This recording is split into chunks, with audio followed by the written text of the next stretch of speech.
뒤로 돌려보면은 아마 돈스코이 그때부터 요것도 있을 거잖아요. 그죠? 돈스코이 뭐 이런 식으로.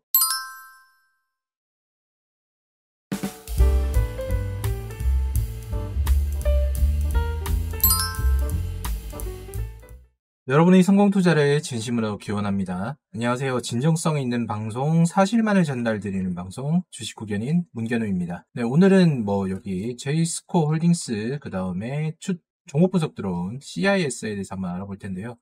야, 이거 뭐 검색해보니까 유튜브에서 상당히 많은 내용들이 있는데, 회사가 좋다고 그래서 테마성이 탄 이제 종목을 사게 된다면은 추가적인 하락은 꾸준히 이어나갈 수밖에 없다는 거 여러분들 꼭 기억을 하시고 영상을 보셔야 됩니다. 여러분들이 주식을 잘하고 싶으신데 어떤 정보가 부족하시거나 아니면 시장을 바라보는 눈이 낮다라고 생각하시는 분들은 이 구글 멤버십 18,000원짜리 하나 가입을 하셔서 문견훈과 진행을 하고 있는 포지션이나 그다음에 장마감 시향을 통해서 여러분들이 리스크를 줄여가시는 게 좋습니다. 그리고 매달 하나의 종목들을 공유해드리니까요. 1년 동안 투자한다라고 생각을 하시면은 쏠쏠하게 수익도 가져가시고 마음 여유롭게 투자하실 수 있습니다. 그러니까 이런 세력 종목들 하지 마시고 차라리 저에게 한 달에 18,000원 정도만 투자를 하시면은 삼겹살은 지방을 주지만 여러분들에게는 지식을 쌓아가실 수 있다라고 생각이 되네요. 제이스코 홀딩스 1610원으로 오늘 하한가를 맞았죠. 뭐 하한가 맞을 수밖에 없는 그런 종목인 거고 시가총액이 823억.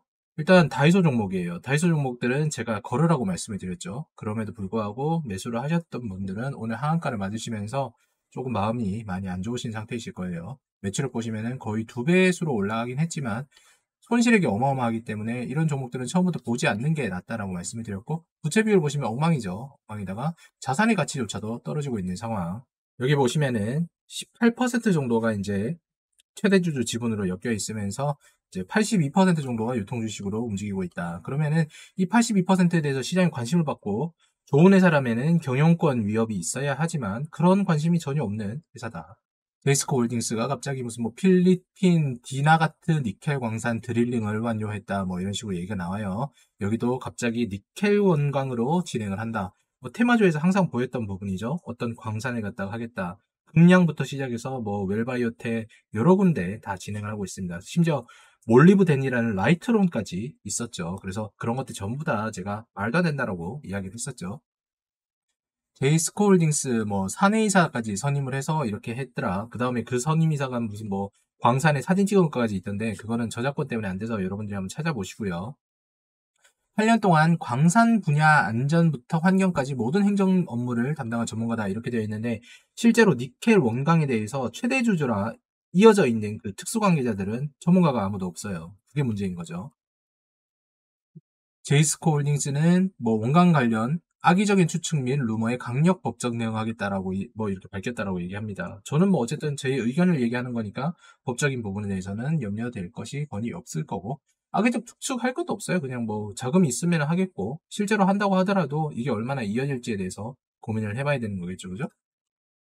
사업의 내용 보시면은 연강선제, 그 다음 BIC 코일철근, 뭐 이영철근 이런 식으로 해서 철광소예요, 철광소. 근데 과거에 돈스코이호에 이게 엮여 있었다라고 제가 말씀을 드렸나요? 돈스코이호에 엮여 있었는데 그 회사가 사명을 바꾼 게 이 제이스코 홀딩스 그리고 윌링스를 이야기하면서 제가 말씀을 드렸죠. 윌링스 역시도 사업 자체가 불투명한 상황이었는데 갑자기 2차 전지로 넘어가고 있다라고 얘기를 하면서 주의를 하셔야 된다라고 한 1년 전쯤에 이야기를 했었는데 오늘 결국에는 한 건 터지네요. 그죠? 연강선제 뭐 코일 철근 이런 식으로 되어 있고 매출 비율이 연강선제가 73%에다가 이영철근이 25%인데 니켈을 하겠다라는 것은 뭔가 잘 안 되지 않는다라고 되어 있겠죠. 사업의 정관 이런 거 보시면은 여기 보세요. 이 제이스코 홀딩스가 하겠다라고 이제 다 등록해 놓은 거예요. 무려 112번까지 있는데 중간에 건 다 삭제를 하고 철광회사가 인터넷 영상 제작을 한다. 성인복지시설, 세포치료, 줄기세포 뭐 의약품, 그다음 뭐 건강식품, 동물의약품, 해양심층수 이건 뭐 얘기했던 거 그죠? 하나 있었잖아요. 라이트론이 무슨 뭐 어디를 갖다 인수를 하려고 했는데 지금 몰리브데이는 갖고 그다음 이것도 그 테라사이언스에서 여기 심층수를 갖다가 이제 리튬을 뽑겠다라고 했는데 그것도 뭐 추정 60번에서 제가 뭐 이거 하면서 아작이 났죠. 아작이 나고 뭐 장비 임대업 등등 뭐 여러 가지를 하겠다라고 하는데 그 회사가 니켈을 하겠다라고 얘기하니까 의아스럽죠. 왜 이런 걸 갖다 다 등록을 해놓고 하나만 걸려라 였을까요? 어쨌든 임원 및 직원의 현황을 보시면 트루인 창업투자 대표이사가 철광소의 뭐 이 임직원을 맡고 있다. 뭐 그럴 수 있다고 생각합니다. 캐디언스 시스템 대표이사가 또 이걸 하고 있다. 뭐 MMC 코리아, NS푸드 뭐 이거 다 상관없을 거고 뭐 감사가 갑자기 지점장이 나오기 시작해요. 뭐 연관성이 있는지 모르겠지만 어쨌든 간에 최근에 21년도 3월부터 진행이 됐던 그러니까 도스코이오 그거 끝나고 나서부터 들어왔던 사람들이다. 자, 대량 보유자에 관한 사항 요거 한번 보시면 캐리어스 시스템 요거 보이시죠? 근데 보시면 소프트웨어 제조업이에요. 소프트웨어 제조업. 근데 여기 회사가 마지막으로 NFT를 갖다가 하려고 했었거든요. NFT를 하려고 하다가 지금 니켈 쪽으로 넘어오는 모습을 보여주고 있었다. NFT 하려고 했었던 이유가 뭐냐면 마지막으로 사업 정관에 그걸 등록을 해놨기 때문이죠. 그래서 여기에 연결되어 있는 특별 관계자를 보면은 크리스탈 밸류 1호 투자조합으로 이렇게 되어 있고 공동 보유자, 그다음에 서울시 강남구 논현동 쪽에 이게 거의 다 모여 있거든요. 투자업을 하고 거기에 있는 대표자가 트루인 창업투자 주식회사다. 그래서 자본금이 50억 정도인 이런 회사다라고 볼 수가 있겠고 최대주주가 최강범씨다 이렇게 되어 있죠. 트루인 창업투자 이번에는 계속된 법령 위반 2017년부터 해마다 시정명령 조치가 되었고 올해는 자금중개와 조합거래 행위를 적발을 되었다 되어 있고요. 뭐 자세한 건 뭐 이런 거 필요 없겠죠. VC 업계에 따르면 원래 VC로 가면은 상당히 좋잖아요, 그죠? 뭐 시리즈 A, 시리즈 B 이런 식으로 해서 투자를 해야 되는 사람들인데 이 사람들이 또 뭐 어떻게 하다 보니까 도스코에 엮여 있던 그 회사를 갖다가 우회상장 인수를 해서 지금 니켈을 하겠다라고 얘기를 하는 건데 뭐 이런 내용만 봐도 저는 뭐 별로 사고 싶은 생각은 안 들죠, 그죠? 유한 책임 출자자 자금을 유치하는데 페널티를 받게 된다. 어쨌든 간에 뭐 자금을 땡기기가 쉽지 않아요. 왜냐면 법령을 위반을 했기 때문에. VC는 원래 깐깐한 거거든요. 어쨌든 여기 또 마지막 또 다른 기사를 보면 자본 잠식 트루인 창업투자, 청투사 지위 존폐 위기 이렇게 되어 있는데 청투사 지위가 떨어졌는지 안 떨어졌는지 모르겠지만 어쨌든 간에 지금까지 내용만 보고 그다음에 적자폭 보고 그다음 철광회사가 니켈을 한다. 이것만 봐도 저는 뭐 전혀 소문이 가지 않고 이런 거 추천하는 사람들은 사실상 이해가 안 되죠. CIS. 자, 9,810원이고, 10% 오늘 올랐나요? 어쨌든 뭐, 이거 장중에 제가 한 거라서. 그 다음에 시가총액이 6,885억인 회사. 매출액 보시면 그래도 조금씩 상승을 하고 있고, 적자폭도 이렇게 개선이 되는 듯 하지만, 최근 들어서는 조금 힘들어졌다. 그죠?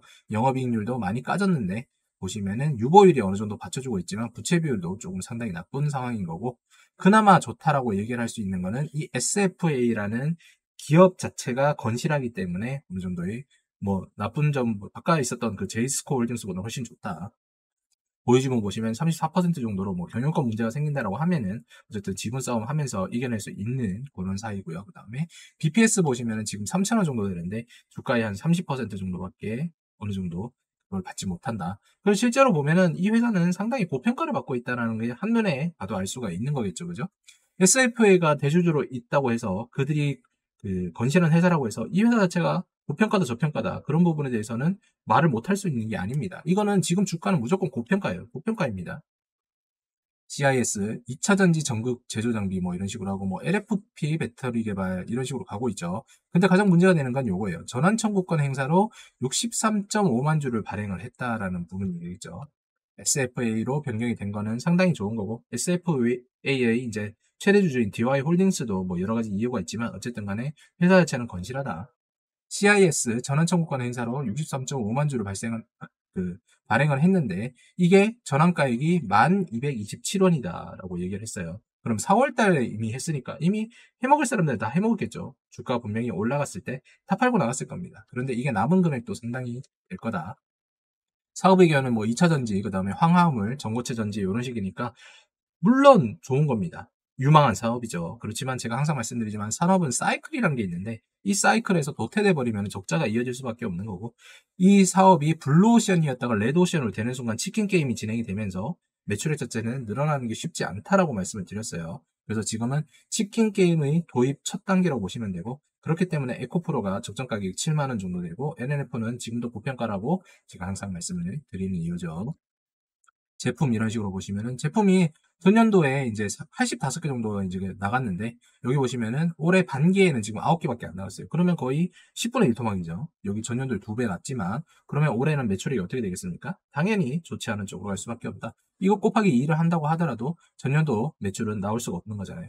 매출액이 대략적으로 30%에서 40%는 감소가 하게 될 것이다. 그러면은 지금 고평가인 이유가 당연히 드러나는 거겠죠. 적자폭이 이어질 거니까 주가 자체는 지금보다도 더 떨어지는 게 정상이다. 4회차 전환사채 이렇게 보시면은 아직 미상환사채가 보시면 284억 정도가 남아있다. 근데 전환가액은 뭐 거의 비슷하죠. 만 얼마대부터 시작해가지고 450억에서 그래도 284억이면은 좀 많이 줄이긴 했어요. 많이 줄이긴 하고 많이 팔아먹기도 했다라고 생각하시면 됩니다.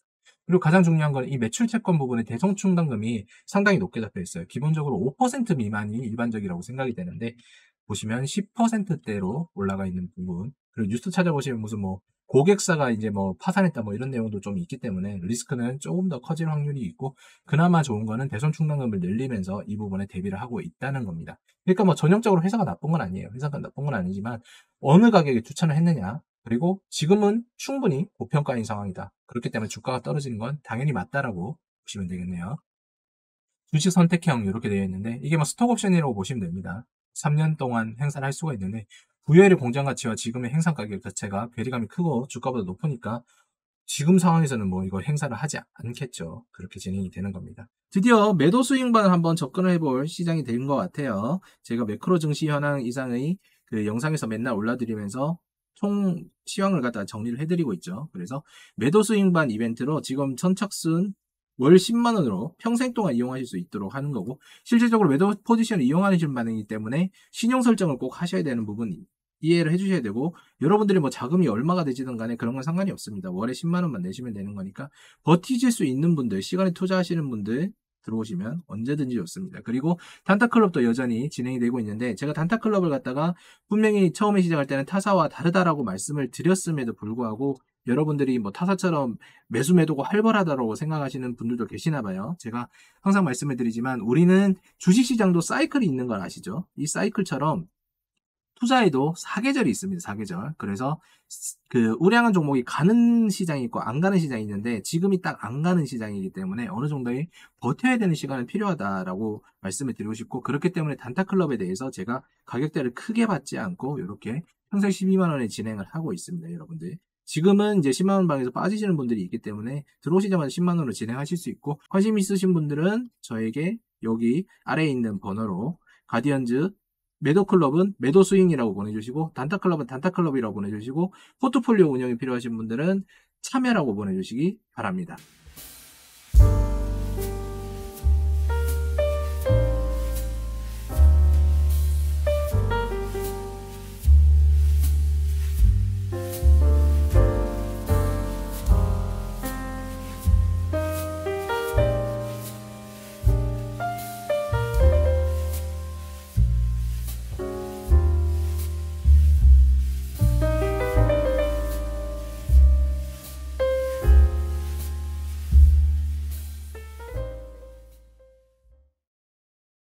자, 제이스코 홀딩스부터 차트를 한번 보면은, 와, 이거 보세요, 이거. 이거 여기서부터 이제 시작해가지고 이만큼 끌어올린 다음에 차익을 실현하고 빠지는 모습, 그리고 하한가로 내려왔다라고 말씀드렸죠.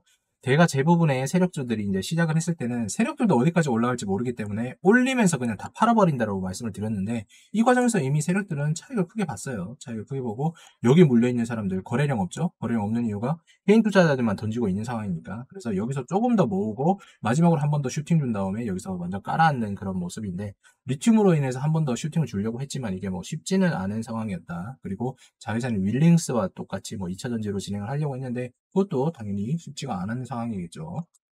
CIS 보시면은 이건 역시도 뭐 주가를 갖다가 여기 아래에 있던 가격대에서 이만큼 끌어올렸어요. 그래서 20년도, 21년도 여기에 이제 2차 전지에 대한 붐이 엄청나게 올라갔을 때 올라갔다가 다시금 여기서부터 흑자 전환이, 그러니까 여기에 흑자가 났잖아요. 그 부분에 대한 미리 선반영이 된 거예요. 선반영이 돼서 올라간 부분이 다시 한번 적자로 돌아오니까 이제부터는 주가 자체가 아래로 내려오는 모습을 보이고 있고, 원래의 가격대로 찾아서 갈 수밖에 없는 거겠죠. 이 부분에 뭐 올해 초에 이제 어느 정도의 반등이 있었는지 모르겠지만 어쨌든 간에 이런 것들은 전부 다 유사투자의 나문이나 뭐 어떤 경제TV에 나온 전문가들이 미래에 대해서 생각하지 않고 그 당시에 그 섹터만 보고 이렇게 중소기업주들 추천을 했다가 아작이 나버리는 거죠. 그래서 제가 항상 말씀을 드리지만 2차 전지 관련해서 제가 절대 안 된다라고 매번 말씀을 드리고 있어요. 어디까지 갈지를 아무도 모르기 때문에 적정가에서 벗어났다라고 하면 그냥 매수를 하지 않는 게 낫다라고 말씀을 드렸죠. 지금 보시면 모든 이런 2차전지 관련 주들이 이런 식으로 행태를 보이게 되는 겁니다. 물론 뭐 여기 올라갔을 때 먹지를 못했어요. 그렇지만 만약에 우리가 여기서 샀다고 하면은 이 손실은 보지 않았었고, 우리가 갈수록 이 손실로 더 이상 내려갈 수 있는 부분도 감내할 필요가 없는 거겠죠. 그러면 지금 여기 이거를 매수해서 계신 분들은 어디까지 지켜봐야 되느냐? 최소한 적어도 여기 아래까지는 지켜봐야 된다. 여기 박스권이 지금 만들어지려고 했는데 요까지는 보셔야 돼요. 요까지. 여기 다시 한번 그려서 여기 아래 박스, 여기 하단까지 보셔야 된다고 생각하시면 됩니다. 여기 아래 열려있죠. 위로 올라갈 확률이 있지 않느냐라고 얘기하는데 위로 올라갈 확률은 지금 상황에서는 거의 없어요. 왜냐면 에코프로나 2차전지 자체가 다 무너지고 있고 사실상 이게 지금 적자인 회사에다가 매출액 자체가 1000억 정도밖에 나지 않는데 거기에 실제로 4% 수익률밖에 나지 않는다. 2차전지 에코프로 이런 거랑 완전 다르죠. 거기는 매출액 자체가 엄청나게 났잖아요. 근데 여기 보세요. 뭐 장비를 갖다가 넣는 회사인데 지금 장비 이제 발주하겠어요? 이미 장비 발주 다 끝났겠죠. 왜냐면 2차전지 자체가 포화 산업이니까 그렇게 된다면 매출 자체가 늘어가기보다는 빠진 확률이 높다라고 생각하시면 되고 여기에 있는 가격대는 한동안 다시 한번 찾아보기 너무나 힘들지 않겠느냐라는 게 저희 의견입니다. 그래서 여러분들이 아무 종목이나 이렇게 사신다고 해가지고 답이 있는 건 아니에요. 지금 오늘 소개시켜드린 거 뭐 CIS 같은 경우는 회사가 나쁜 게 아닙니다. 회사 나쁜 게 아니라 여러분들은 여기 가격대에서 샀으면 너무 좋을 회사를 갖다가 이쪽 위에서 사셨고 이 부분에서 전문가들이 전문가답지 않게 추천을 했다는 게 여러분들의 문제가 되는 거죠. 그래서 이 종목들은 하방을 열어놓고 보셔야 되고 제이코스 홀딩스 같은 경우에는 이거는 제가 봤을 때 뭐 더 말씀드릴 게 없습니다. 아까 기사에서 다 보셨겠지만 법령을 어기고 뭔가를 했던 회사가 그냥 우회사탕해서 이런 식으로 차익을 본 거예요. 그러면 이건 근본도 없는 거겠죠. 저는 그렇게 생각합니다. 왜냐하면 오너리스크라는 건 별다른 게 아니거든요. 오너리스크라는 건 이런 식으로 한 번에 회사를 무너뜨리는 거 아무것도 아니에요. 뒤로 돌려보면은 아마 돈스코이 그때부터 요것도 있을 거잖아요. 그죠? 돈스코이 뭐 이런 식으로. 이게 이런 회사가 일반적으로 이런 식으로 테마나 그 다음에 이제 뭐 여러 가지 이제 그 섹터를 탈 때마다 이렇게 근본이 없기 때문에 주가만 등락이 엄청나게 심한 겁니다. 회사 자체의 재무제표를 갖다가 이 동안에 다 펼쳐보면은 이런 거 자체가 의미가 없어요. 회사가 뭐 어떻게 좋아졌다, 나빠졌다 이런 것도 하나도 없이 그냥 테마성에 타가지고 이렇게 가는 거예요. 그러니까 그만큼 엉덩이가 무겁지 않고 가벼운 종목이라는 걸 알 수가 있는 거죠. 가벼운 종목들은 어떻다? 남의 귀에 팔랑팔랑팔랑 이렇게 말해가지고 뭐 손실 볼 확률이 훨씬 높다라는 거 여러분 기억하셔야 됩니다. 그래서 종목 찾기 힘드시면 이런 거 하지 마시고 구글 멤버십 아까 말씀드린 대로 18,000원짜리 하셔가지고 문견우가 버텨야 될 종목들 그 다음에 버텨야 될 시기 이런 거에 대해서 꼼꼼하게 설명을 드려서 견뎌내고 수익 내는 거 그 다음에 종목 공유해드리고 시장을 바라보는 눈 그런 거 다 알려드릴 테니까 한번 참고해 보시기 바랍니다. 오늘도 영상 시청해 주셔서 너무 감사드리고요. 항상 조심하세요. 세력주만 피하면은 여러분들은 실패 확률을 50% 이상 줄일 수 있습니다. 저는 다음 영상에서 찾아뵐게요.